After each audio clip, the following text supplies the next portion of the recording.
Hello friends, कशा आहात सगळे? अनलॉक पीसीएमबी अकॅडमी मध्ये मी मुक्ता तुमच्या सगळ्यांचं खूप स्वागत करते.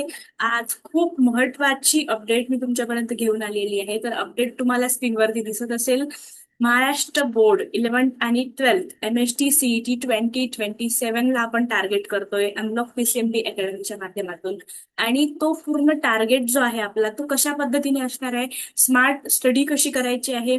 बघा, महाराष्ट्रामध्ये भरपूर लोकांना अभ्यास तर करायचा असतो, खूप त्यांची स्वप्नही असतात, पण त्या स्वप्नांना दिशा मिळत नाही किंवा त्यांना एक मोटिवेशन नसतं किंवा अभ्यास कशा पद्धतीने करायचा आहे, कुठून सुरुवात करायची आहे, एक्झामचं सिलेबस काय आहे, या सगळ्या गोष्टींचं डिटेल तुम्हाला डिस्कशन आजच्या पार्टमध्ये आपण करणार आहे. त्यामुळे तुम्ही व्हिडिओ नक्कीच स्किप करणार नाही याची मला गॅरंटी आहे, कारण हा व्हिडिओ तुमचं करिअर डिसाईड करणार आहे. ह्यामध्ये केमिस्ट्रीचं एक्झॅक्ट अनालिसिस आपण करूया आणि डिटेलमध्ये हे समजून घेऊया की एक्झॅक्ट स्मार्ट वर्क कसं असतं, कशा पद्धतीने अभ्यास टार्गेट करायचा आहे आणि कोणत्या कोणत्या गोष्टी करायला पाहिजे, कोणतं युनिट हे सगळ्यात इम्पॉर्टंट आहे, कशा पद्धतीने एक्झामची स्ट्रॅटेजी असते, किती मार्क्स असतात, केमिस्ट्रीला असोसिएटेड पार्ट्समध्ये किती किती टार्गेट आहे आणि कशा पद्धतीने क्वेश्चनचं फ्रेमिंग असतं, या सगळ्या गोष्टींचं डिटेल अंडरस्टँडिंग तुम्हाला ह्या पार्टमध्ये मिळणार आहे. आणि सगळ्यात इम्पॉर्टंट, कोणतीही एक्झाम जर तुम्ही टार्गेट करत असाल तर सगळ्यात इम्पॉर्टंट आहे एक्झाम कशा पद्धतीने विचारली जाते, एक्झाम मध्ये काय काय गोष्टीला टार्गेट केलं जातं, एक्झामचा सिलेबस काय आहे. ह्या सगळ्या गोष्टी जर तुम्हाला माहिती नसतील तर तुम्ही अंधारात गोळीबार करताय असं समजून हे वाक्य बरोबर योग्य असेल. त्यामुळे आता सध्या हार्ड वर्कला महत्व नसून स्मार्ट वर्कला महत्व आहे. तुम्ही किती स्मार्ट ऍक्टिव्ह पद्धतीने स्टडी अनालिसिस करताय आणि किती अॅक्युरेटली तुम्ही त्या त्या मोटिवेशनने तुमचा पूर्ण 1 ते 2 वर्षाचा प्रवास करताय, ह्यावरती तुमचा स्कोरिंग ठरतो. त्यामुळे नक्कीच आपण पूर्ण जे 2027 ला टार्गेट करतोय ते टार्गेट पूर्णपणे सगळ्या दृष्टीने महत्वाचं असेल. स्मार्ट स्टडी त्याच्यामध्ये असणार आहे. त्यामुळे हे खूप महत्वाचं सगळं डिटेल अनालिसिस तुम्हाला आजच्या पार्टमध्ये मिळणार आहे. त्यामुळे व्हिडिओ स्किप तर करूच नका, पण पेन पेन्सिल घेऊन बसा, एक नोटबुक घ्या, त्याच्यामध्ये तुम्हाला चॅप्टर वाईज सगळ्या गोष्टी आपण करूया. त्यामुळे ठीक आहे, टाइम वेस्ट न करता आपण सुरुवात करतोय. ओके, तर सगळ्यात पहिले तर सगळ्यांचं warm welcome to unlock PCMB academy platform. तुम्ही जर का सबस्क्राईब केलं नसेल तर पहिले सबस्क्राईब करून घ्या, कारण महत्वाचे 2027चा केमिस्ट्री आणि बायोलॉजीचा टार्गेट बेस्ड सिलेबस आम्ही आता घेऊन येतोय आणि टू द पॉइंट सगळं डिस्कशन होणार आहे येत्या सगळ्या टॉपिक बद्दल. ओके, तर सगळ्यात पहिले तर कोणतीही एक्झाम जेव्हा आपण टार्गेट करत असतो, तर टार्गेट करत असताना सगळ्यात इम्पॉर्टंट आपल्याला ध्येय निश्चित पाहिजे. ठीक आहे, मला इथे जर का बाण मारायचं आहे तर इथे बाण मारण्यासाठीचा आजूबाजूचा सराउंडिंग, मला त्याच्यासाठी काय अभ्यास करावा लागेल, त्या सगळ्या गोष्टींचं टार्गेट खूप महत्वाचं आहे. आणि त्यासाठीचा लागणारा पूर्ण स्टेप बाय स्टेप प्लॅनिंग आपल्याला करणं गरजेचं आहे आणि तेच प्लॅनिंग आपण आजच्या व्हिडिओच्या थ्रू करत आहोत. सगळ्यात पहिले महाराष्ट्र सीईटी एक्झाम जर आपण विचारात घेतली, ठीक आहे, MST सीईटी एक्झाम जर आपण विचारात घेतली, तर ह्यामध्ये क्वेश्चन फ्रेमिंग कुठून होतं किंवा ह्याचा ओव्हरव्ह्यू जो सिलेबस डिझाईन केला जातो तो कुठून होतो, तो हा 80% जो वेटेज आहे तो 12thचा वेटेज आहे. बरोबर, 12th मध्ये जो तुम्हाला सिलेबस आहे त्याच्या बाहेरून काही येणार नाही. 80% सगळं काही तुम्हाला 80 to 90% तिथूनच येणार आहे. आणि राहिलेले जे 20% आहे, रिमेनिंग 20% ते तुम्हाला 11thचा बेस असेल. ठीक आहे, आता केमिस्ट्रीसाठी आपण अभ्यास विचारात घेतोय, त्यामुळे केमिस्ट्रीचे जे क्वेश्चन्स असतील ते 50 क्वेश्चन असतील. ठीक आहे, 50 क्वेश्चन असतील एंटायर सीईटी एंट्रन्स एक्झामिनेशन साठी, जर तुम्ही पीसीबी घेत असाल किंवा पीसीएम घेत असाल तरी सुद्धा. ठीक आहे, प्रत्येक क्वेश्चनला 1 मार्क असणार आहे, नो निगेटिव्ह मार्किंग, याच्यामध्ये निगेटिव्ह मार्किंग नाहीये. ठीक आहे, त्याच्यानंतर 90 मिनिट साठी हा वेळ असणार आहे तुम्हाला 50 क्वेश्चन साठी, शेअर्ड विथ फिजिक्स सेक्शन. ह्यामध्ये तुम्हाला 90 मिनिटासाठी फिजिक्सचा सेक्शन असेल आणि केमिस्ट्री सुद्धा सेक्शन असणार आहे. त्यामुळे वेळ आपल्याकडे कमी असेल. State board base 100% text book orientation सगळ्यात इम्पॉर्टंट आहे. टेक्स्ट बुक मध्ये जे सगळं काही तुम्हाला स्टेट बोर्डचे आहे त्याच्या व्यतिरिक्त तुम्हाला काही नसेल, त्यामुळे घाबरण्याची काही गरज नाही. आपण ते सगळंच्या सगळं येत्या 2027च्या एक्झामिनेशनच्या आधी करून घेतोय, त्यामुळे डोंट बी वरी. ठीक आहे. 20% जो वेटेज असेल तो रिझर्व फॉर क्लास 11. क्लास 11चा जो बेस आहे, ठीक आहे, जो बेस असेल क्लास 11चा तो बेस असेल 20%, आणि राहिलेले 80% जो सिलेबस आहे तो तुमचा पूर्ण 12 स्टेट बोर्ड एक्झामचा असणार आहे. ओके. तर ह्या व्यतिरिक्त आपल्याला काहीही नसेल. आता तुम्हाला माहिती झालं की एक्झामचं जे क्वेश्चन सेट होतात ते कशातून होतात, तर तुमच्या स्टेट बोर्डच्या बुक मधून होतात. आता करायचं काय काय आपल्याला, अभ्यास कसं कुठून सुरुवात करायचा, काय करायचंय, डोंट वरी, घाबरायची गरज नाही.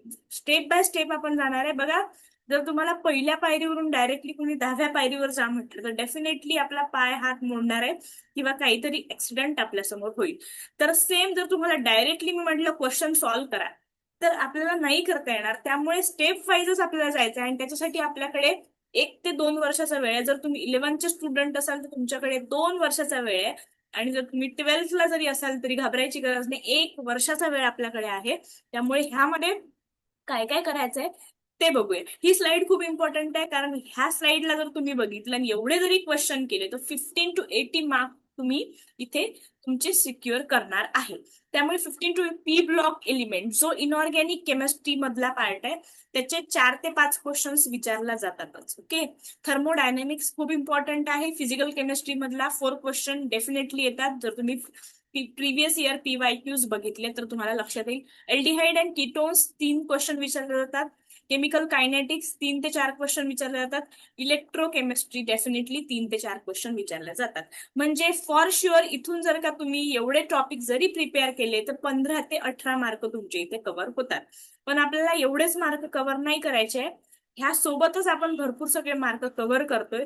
पण त्यासाठी तुम्हाला सगळ्यांना माहिती आहे केमिस्ट्री 3 पार्ट मध्ये डिवायडेड आहे, ऑर्गॅनिक, इनऑर्गॅनिक आणि फिजिकल. आता पहिले विचारात घेऊया फिजिकल केमिस्ट्रीमध्ये तुम्हाला काय काय करायची गरज आहे.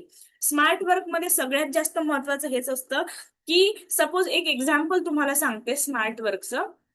एक ए नावाचा स्टुडंट आहे आणि एक बी नावाचा स्टुडंट. ठीक आहे.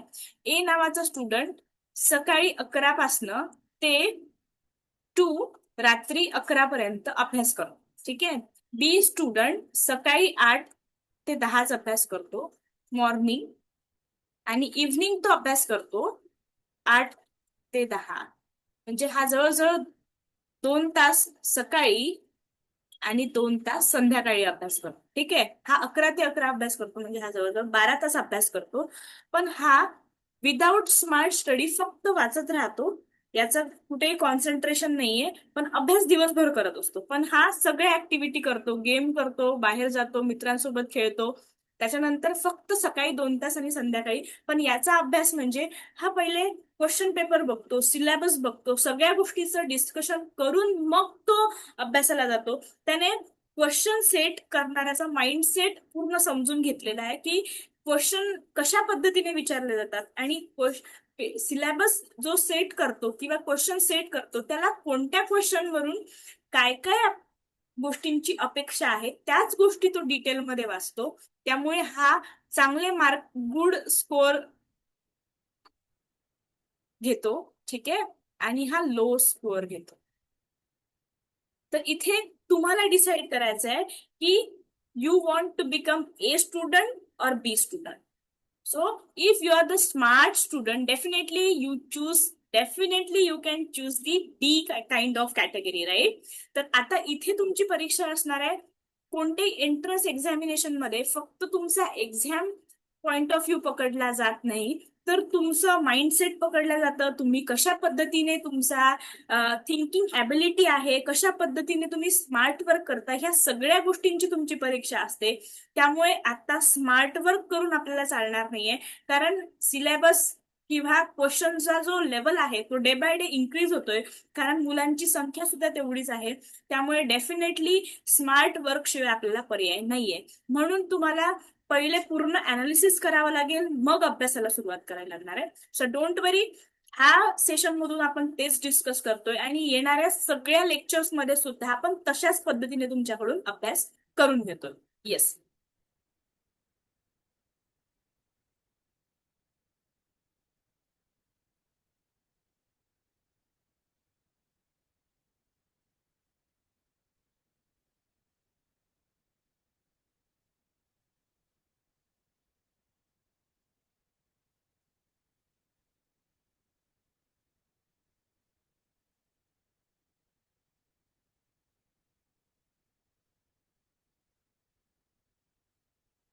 तर येणाऱ्या काळामध्ये हेच डिसाईड करणार आहे तुमचं स्कोअर किंवा तुमचं पुढलं फ्युचर, तुम्ही आत्ता काय करतात आहे याच्यावरची डिसाईड होणार आहे. त्यामुळे आज आणि आत्ता आपण कुठे आहोत किंवा आपला वेळ कुठे जातोय किंवा आपलं काय चुकतंय हे अनालिसिस करण्याचं आहे. कारण नंतर पस्तावा करण्यात किंवा रडत बसण्यात काहीही अर्थ नाहीये. त्यामुळे हा खूप महत्वाचा वेळ आहे आपल्यासाठी आणि आपलं पूर्ण एंटायर लाईफ यावरती डिपेंड आहे ह्या एंट्रन्स एक्झामिनेशन वरती. म्हणून तुम्ही जर का आत्ताही सिरियस नसाल तर सिरियस व्हा. सिरियस व्हा म्हणजे डेफिनेटली तुम्ही अभ्यासच करा असंही नाहीये. तुम्ही स्मार्ट वर्क कडे जा. तुम्ही अनालिसिस करा, तुमचा थिंकिंग प्रोसेस डेव्हलप करा, रोज स्वतःला अपग्रेड करा. डेफिनेटली तुमच्यामध्ये तुम्हाला चेंजेस दिसतील. Okay, no issue. तर फिजिकल केमिस्ट्रीच्या बद्दल आपण डिस्कस करतोय. फिजिकल केमिस्ट्रीमध्ये इम्पॉर्टंट आहे सॉलिड स्टेट हा चॅप्टर. त्याच्यानंतर आयनिक इक्विलिब्रिया, सॉल्युबिलिटी प्रोडक्ट हे इम्पॉर्टंट चॅप्टर्स आहेत. ठीक आहे. सोल्युशन मध्ये रॉल्स लॉ, कॉलिगेटिव्ह प्रॉपर्टीज ह्या सगळ्या ज्या इम्पॉर्टंट आहेत टर्म्स ह्या इम्पॉर्टंट आहेत. आणि सगळ्यात महत्वाचं इम्पॉर्टंट कोणत्या लेवलपासून, HSC लेवलपासून. म्हणजे जवळजवळ बघा 10वी 12वी 10वी पासूनच थोडंसं आपण केमिस्ट्रीकडे, सायन्समध्ये पण आपल्याला भरपूर काही काही गोष्टी केमिस्ट्रीमध्ये focus on direct numerical application from HSC state board examination. तुम्हालाही माहिती आहे फिजिकल केमिस्ट्रीमध्ये न्यूमरिकल्स हा सगळ्यात महत्वाचा पार्ट आहे, राईट.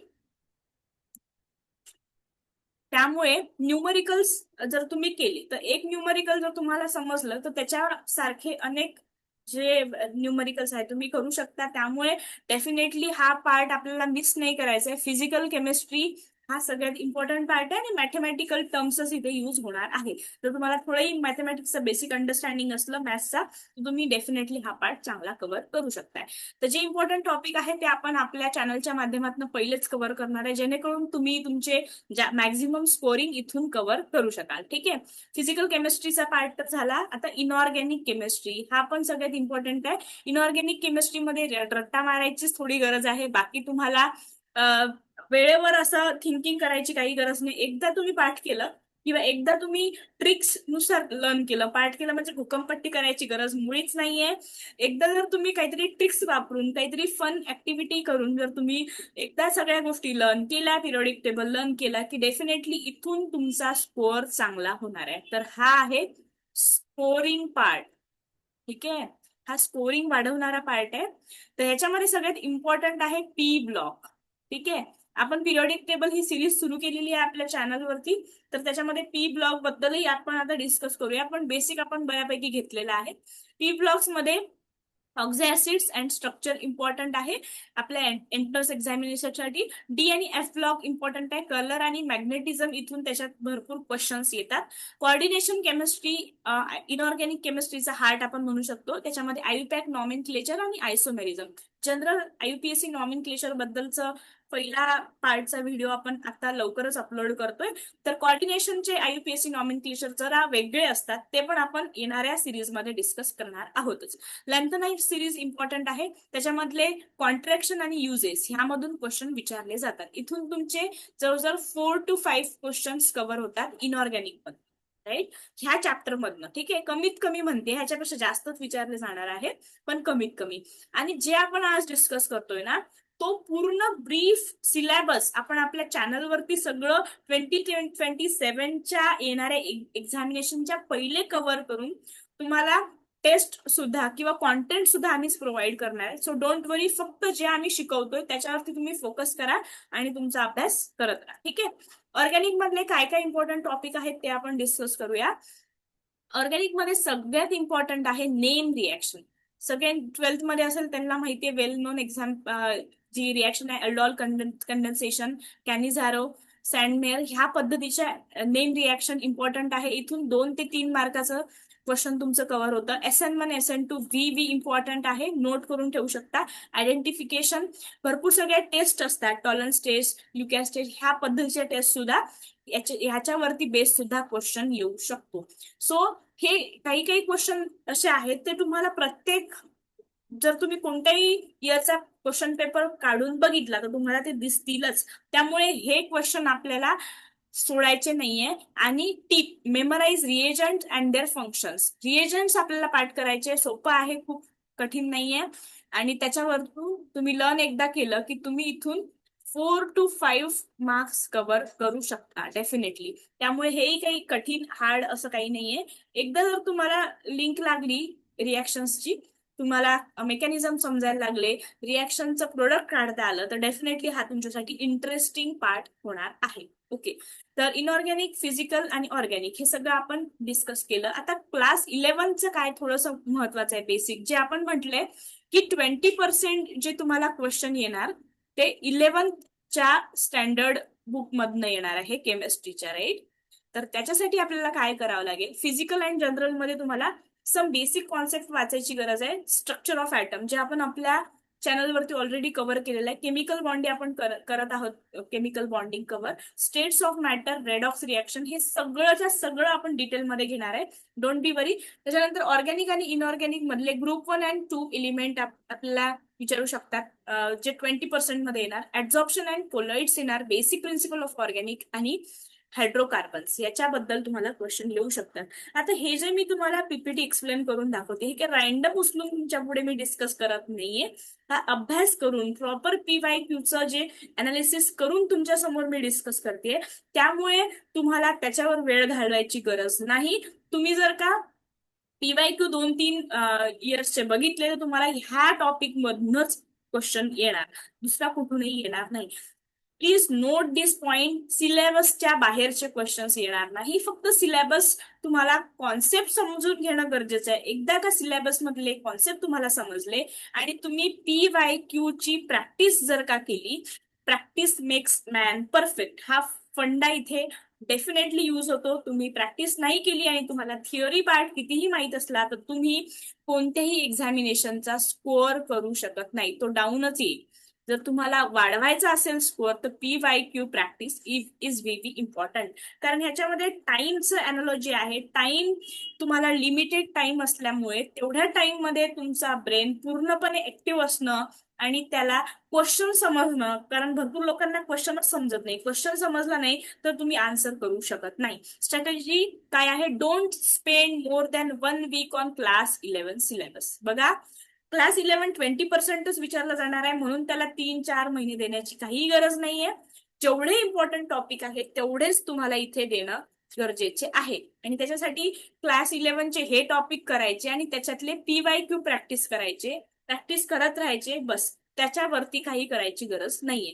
आणि सगळ्यात इम्पॉर्टंट, सेल्फ नोट्स काढायचे. कितीही तुम्ही नोट्स कोणत्याही कोचिंग क्लासेसच्या घेतल्या तरी जोपर्यंत तुम्ही प्रॅक्टिस लिहून पाहणार नाही, स्वतःच्या नोट्स प्रिपेअर करणार नाही, तोपर्यंत तुम्हाला वरवर वाटेल की मला सगळं येतं, पण एक्झाम मध्ये तुम्हाला काही लिहिता वाचता येणार नाही. Okay, yes. Success road map काय आहे, स्ट्रॅटेजीचा रोड मॅप काय आहे, स्टेप बाय स्टेप समजून घेणार आहे.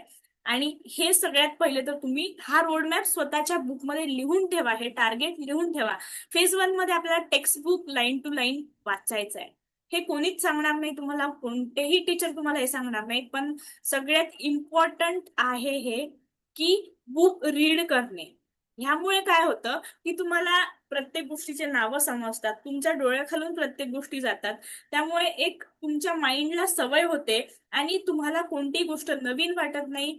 तुम्हाला खूप लोकांना एखाद्या गोष्टीचा फिअर असतो, ठीक आहे, तो फिअर तुमचा नाहीसा होतो, कारण तुमच्या माइंडसाठी, सबकॉन्शियस माइंडसाठी त्या गोष्टी नोन असतात.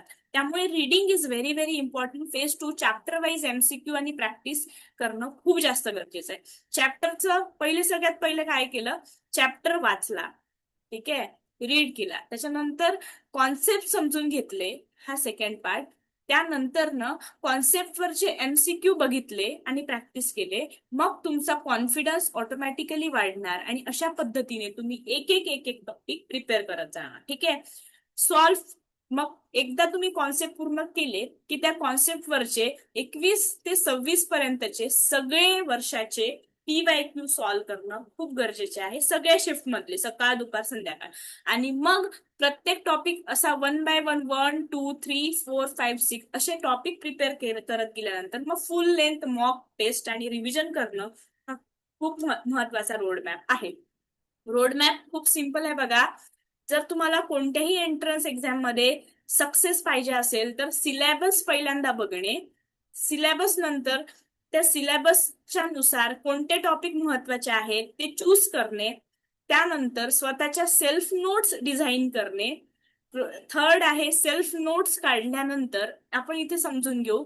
सगळ्यात पहिला तर सिलेबस काढणे हा फर्स्ट पार्ट. सिलेबस नंतर न सेल्फ नोट्स काढणे प्लस कॉन्सेप्ट समजून घेणे, त्यानंतर MCQ करणे, प्रॅक्टिस करणे आणि मग फुल लेंथ प्रॅक्टिस करणे. तर अशा पद्धतीने आपण डे 1 पासनं ह्या सगळ्या गोष्टी प्रिपेअर करत जाणार आहे. आणि एकदा तुम्ही प्रॅक्टिस केली की तुम्हाला भरपूर प्रॅक्टिस क्वेश्चन केले की तुमच्या माइंडला कोणतीच गोष्ट नवीन राहत नाही, तुमचा माइंड ऍक्टिव्हली तशा पद्धतीने काम करायला लागतो आणि डेफिनेटली तुम्हाला सक्सेस भेटण्यापासून कोणीही अडवू शकत नाही. So success is not random, it is the part of our dedication, inspiration, guidance, right road map and smart work. Right.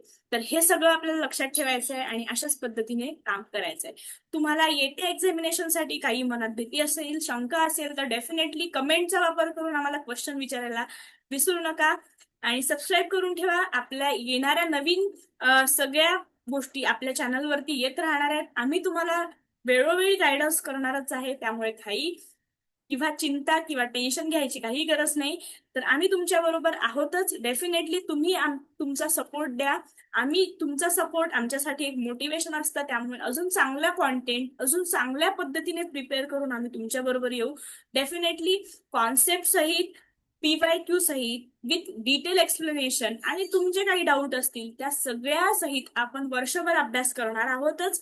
तर येणाऱ्या एक्झामिनेशनसाठी तुम्हाला खूप डेडिकेशन मिळो, तुम्हाला मोटिवेशन असो, तुम्ही डेडिकेशननी तुमचं टार्गेट अलाइन असो आणि तुमच्या सगळ्या तुमच्या टार्गेट मधले सगळे अडथळे दूर होत, हीच मी सगळ्या म्हणजे काय म्हणते युनिव्हर्सकडे प्रार्थना करते. आणि ह्या जर्नीमध्ये आम्ही अनलॉक PCMP अकॅडमी तुमच्या सोबत आहोतच.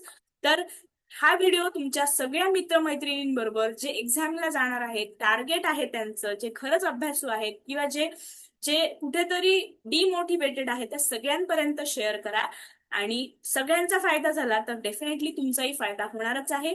तर लवकरच आपण आता टार्गेट बेस्ड 2027 एक्झामिनेशनसाठी तुमच्या बरोबर येणारच आहोत. आणि with notes, with study material हे सगळं तुम्हाला आम्ही प्रोव्हाइड करणार आहे. ऑर्गॅनिक, इनऑर्गॅनिक, फिजिकल ह्या सगळ्यांचे पहिले 11th लेवलचे टॉपिक मी तुमच्यासोबत डे बाय डे डिस्कस करणार आणि त्याच्यानंतर आपण 12th कडे शिफ्ट करूया. ठीक आहे. काही जर तुमच्या मनात क्वेश्चन असतील तर डेफिनेटली तुम्ही आम्हाला मेल थ्रू किंवा आमच्या चॅटच्या माध्यमातून डिस्कस करू शकताय. तर लवकरच आपण सिलेबस सुरू करतोय. तर डेफिनेटली वेलकम आहे सगळ्यांचं, तुमच्या डाऊट्सचं, तुमच्या क्युरिओसिटीचं. आणि येस, थँक्यू.